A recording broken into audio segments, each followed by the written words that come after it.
চলো চলো চলো, ফাইনালি আমরা যাচ্ছি। কোথায় যে যাচ্ছি সেটা আমি আদৌ জানি না, নাম ঠিকঠাক।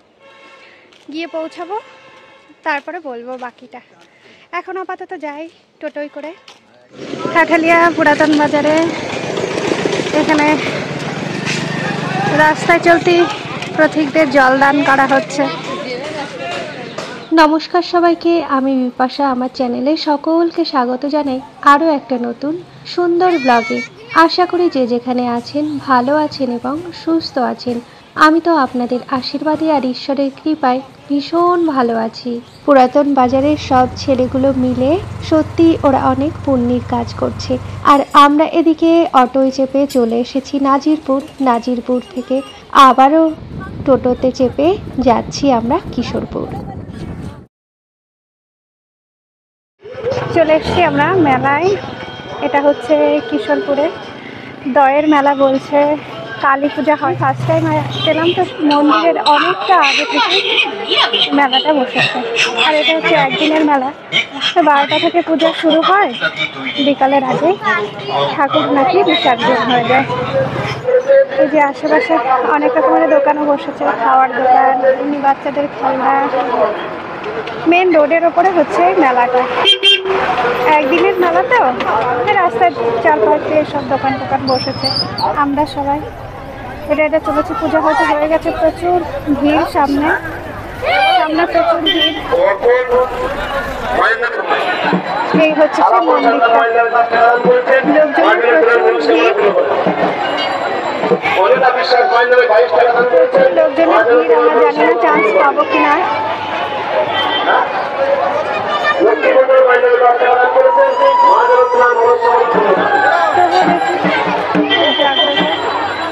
যার জন্য এত ভিড় হয়। এই যে হচ্ছে দুই বান্ধবী, দেখছি। হ্যাঁ, আপনারাও দেখতে ঢোকার কোনো পরিস্থিতি থাকে।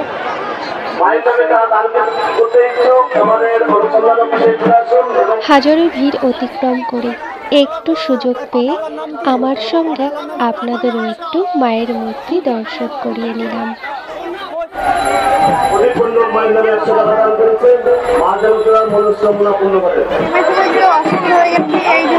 সরস্বতী বিশ্বাস মায়ের নামে 50 টাকা দান করেছেন। মা জগৎ মনস্কামনা পূর্ণ করেন।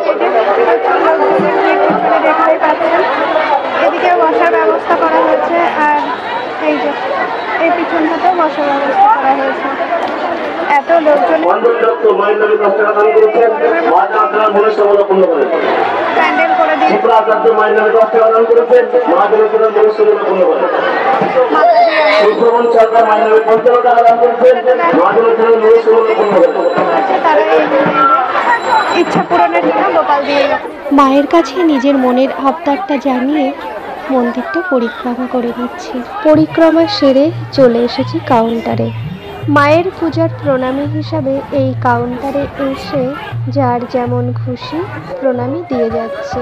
তারপরে চলে এসেছি আমরা মেলার মধ্যে। মেলার একটা সাইডে এখানে খিচুড়ি রান্না হচ্ছে। এই মেলায় যত ভক্ত এসেছে কেউ অভুক্ত থাকবে না, যার জন্য এখানে খিচুড়ি আর পায়েস রান্না হচ্ছে। এই যে একটা চৌবাচ্চা মতো করে রাখা আছে, এই চৌবাচ্চার মধ্যে খিচুড়ি রান্না করে রাখা হচ্ছে।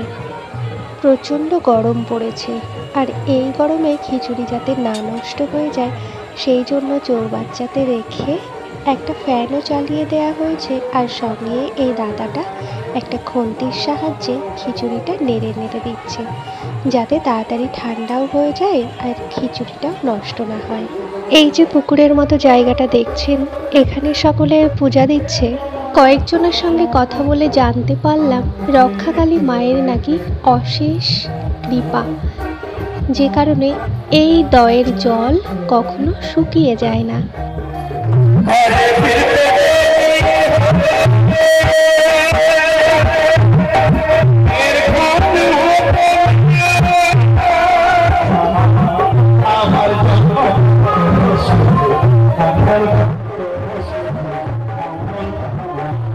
বেশ কিছুক্ষণ তো গান শোনা হলো, এবার মন্দিরের উদ্দেশ্যে রওনা হয়েছি।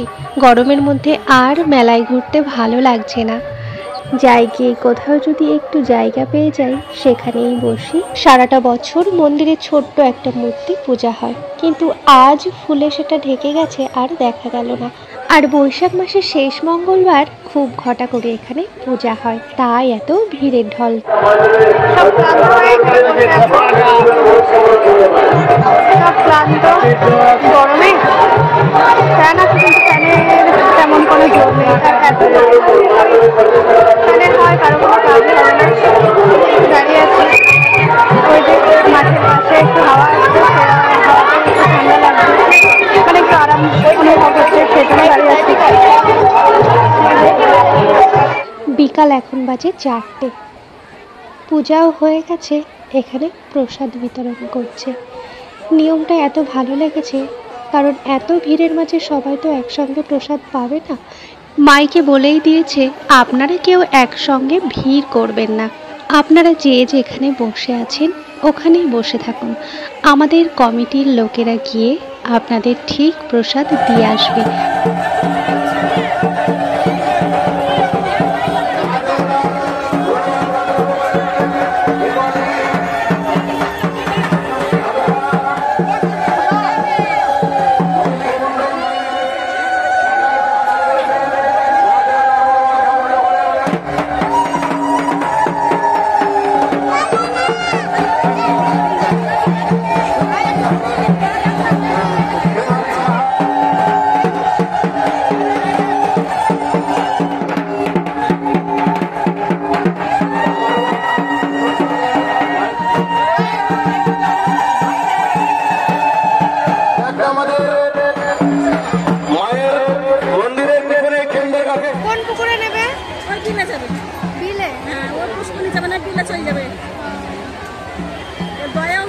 পুষ্কনে যাবে না, বিলে যাবে, এই মাঠে মাঠে চলে যাবে মা।